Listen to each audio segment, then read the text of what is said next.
आता नॉर्मली लोकांच्यामध्ये जी शुगर असते ते आपण दोन प्रकारे पाहिली जाते. एक फास्टिंग शुगर की ज्याला उपाशीपोटी किमान 6 तास तरी पोट उपाशी पाहिजे अशा स्वरूपाची शुगर आपण बोलली तर आपण फास्टिंग शुगर म्हणतो. ती साधारण 80 ते 120 या दरम्यान राहते. आणि जी जेवणानंतर की आपण जेवण केल्यानंतर बरोबर 2 तासानंतर आपण जी शुगर घेतो त्याला पोस्टपार्टम शुगर असं म्हटलं जातं, पोस्टप्रॅन्डियल शुगर असं म्हटलं जातं. ती साधारणपणे 120 ते 140 160 पर्यंत नॉर्मल रेंज जी राहू शकते. याच्यामध्ये ज्यावेळी चेंजेस होतात त्यावेळी त्या ठिकाणी आपल्याला शुगर किंवा डायबिटीस डिटेक्ट झालाय असं आपण म्हणू शकतो. आणि बरेच वेळा लोकांना आपण डॉक्टरांकडे जातात, त्यांची औषध चालू केली जातात. परंतु बरेच वेळा लोकांना असं वाटतं की ती शुगर बऱ्याच वेळा आपल्या ह्याच्यावर मॉनिटर केली की ती नॉर्मल येते, परंतु ती गोळी घेतल्यामुळे नॉर्मल आली आहे. त्यामुळे लोकांचा समज असा होतो की ती गोळी घेतली आता माझी शुगर नॉर्मल झाली, तर असं होत नाही. ती जी गोळी तुम्हाला जी बंद करायची असेल किंवा चालू ठेवायची असेल ते डॉक्टरच्या सल्ल्याशिवाय कुठल्या प्रकारची गोळी बंद करता कामा नये.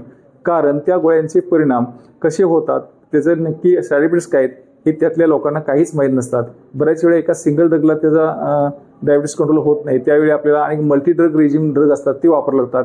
त्या ड्रगचाही वापर होत नसेल शेवटी आपल्याला इन्शुलिनचा वापर करावा लागतो. अशा वेगवेगळ्या प्रकारची ट्रीटमेंट घेण्यासाठी कुठल्याही पेशंटनी डॉक्टरांचा सल्ला घेतल्याशिवाय त्यावर स्वतःहून त्याचे मेडिसिन बंद करणे किंवा चालू करणे कधी करू नये. डॉक्टरचा योग्य वेळेत योग्य सल्ला घेऊन त्याप्रमाणे प्रॉपर डोसेसमध्ये जर प्रॉपर हे केलं तर डायबिटीस आपण हद्दपार करू शकतो. आहार विहार निद्रा म्हणजे योग्य वेळेत आहार घ्या, योग्य वेळेत निद्रा घ्या म्हणजे झोप व्यवस्थित घ्या आणि योग्य वेळेत जेवण करा. ह्या 30 सूत्र तुम्ही अवलंबन केला तर बऱ्यापैकी डायबिटीस आपण आटोक्यात आणू शकतो.